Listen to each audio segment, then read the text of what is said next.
नमस्कार, मैं सुनैना कश्यप और आप देख रहे हैं KH लाइव हिमाचल।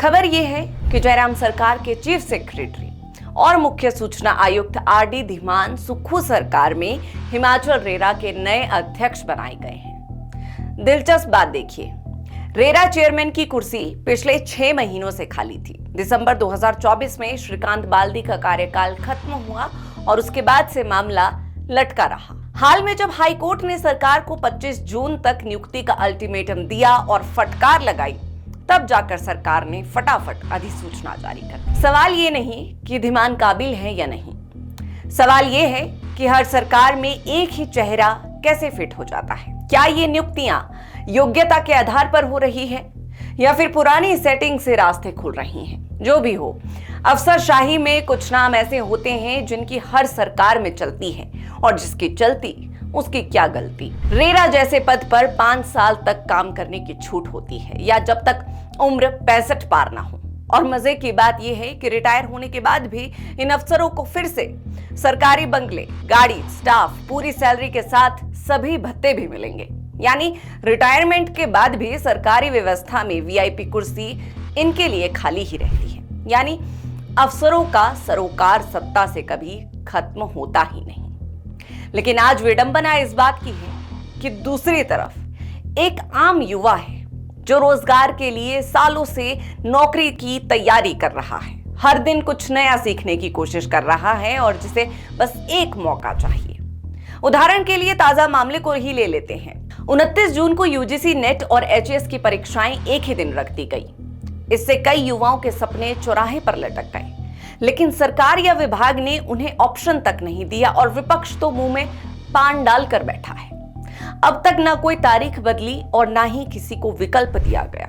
अफसरों के लिए कुर्सी पहले से पक्की और युवाओं के लिए भविष्य आज भी अधर में। रेरा चेयरमैन का पद दिसंबर 2024 से खाली था, लेकिन नियुक्ति तब हुई जब हाई कोर्ट ने सरकार को फटकार लगाई। इससे पहले कोई हरकत नहीं दिखाई गई और जब नियुक्ति हुई है तो उन्हीं चेहरों को दोबारा मौका मिला जो पहले से सिस्टम के प्रिय पात्र रहे हैं। RD धीमान जयराम सरकार में मुख्य सचिव रहे, फिर मुख्य सूचना आयुक्त बने और अब सुक्खू सरकार ने उन्हें हिमाचल रेरा का नया चेयरमैन बना दिया है। और इसी तरह रिटायर्ड IAS व शिमला के DC रहे अमित कश्यप को रेरा में मेंबर लगाया गया है। हालांकि इस पद के लिए मुख्य सचिव प्रबोध सक्सेना का नाम सबसे आगे माना जा रहा था और रेरा अध्यक्ष पद के लिए प्रबोध सक्सेना ने आवेदन भी कर दिया था।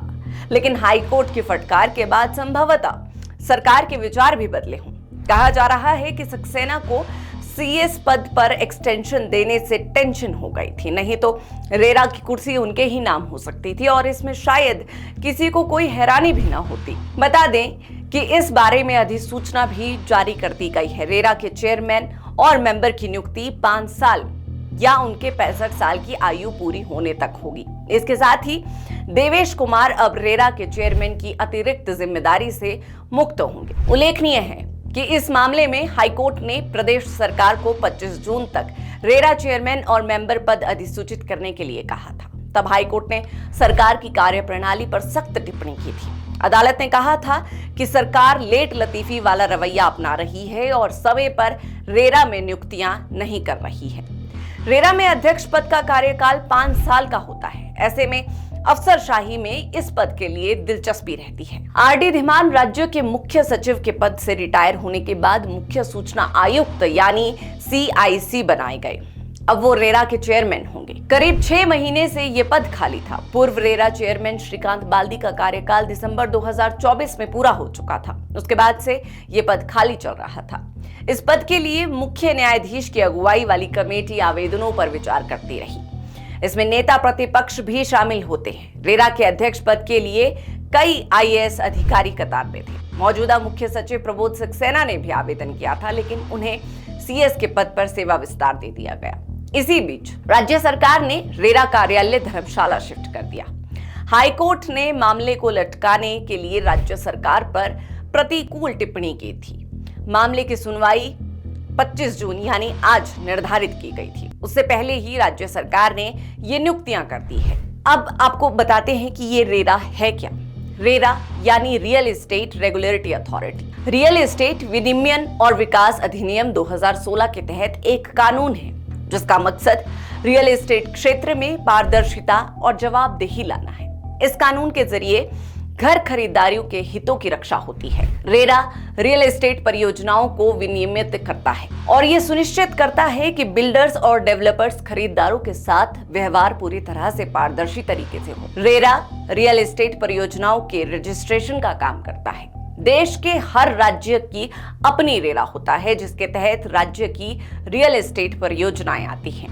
इनके पंजीकरण के साथ साथ रेरा का काम है कि खरीदारों के हितों की रक्षा करें और इसके लिए रियल एस्टेट से जुड़ी परियोजनाओं के बारे में सभी जरूरी जानकारी सार्वजनिक रूप से पारदर्शिता के साथ लोगों तक पहुंचाए। इसके अलावा रियल एस्टेट से जुड़े विवादों के समाधान की जिम्मेदारी भी रेरा की होती है। किसी रियल एस्टेट प्रोजेक्ट में हो रही देरी, बिल्डरों की मनमानी या अतिरिक्त शुल्क लेने जैसे किसी भी तरह के भ्रामक विज्ञापन आदि से रियल एस्टेट खरीदारों के हितों की रक्षा करता है। ऐसे मामले में जो बिल्डर्स होते हैं या डेवलपर्स होते हैं उनकी जवाबदेही ठहराना और खरीदारों से किए वादों को पूरा करने के लिए बाध्य करता है।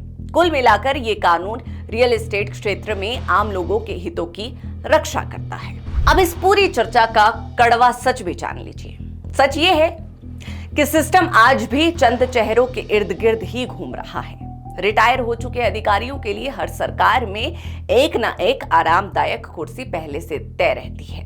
वहीं दूसरी तरफ एक युवा रोजगार के लिए सालों तक तैयारी करता है लेकिन उसे एक परीक्षा देने का भी समान मौका नहीं मिलता। यानी जो सिस्टम चलाते हैं उनके लिए सिस्टम बेहद नरम है और जो उस सिस्टम में आने की कोशिश कर रही हैं उनके लिए वो बेहद सख्त। तो सवाल ये है कि क्या इस व्यवस्था में काबिलियत से ज्यादा जरूरी पहचान, पद और पुराना नाता है? शायद हाँ, क्योंकि यहां जिसकी चलती है उसकी कोई गलती ही नहीं मानी जाती। बहरहाल आज की इस चर्चा में इतना ही। इस पूरी चर्चा पर आप सभी की क्या राय है ये हमें कमेंट सेक्शन में जरूर बताएं।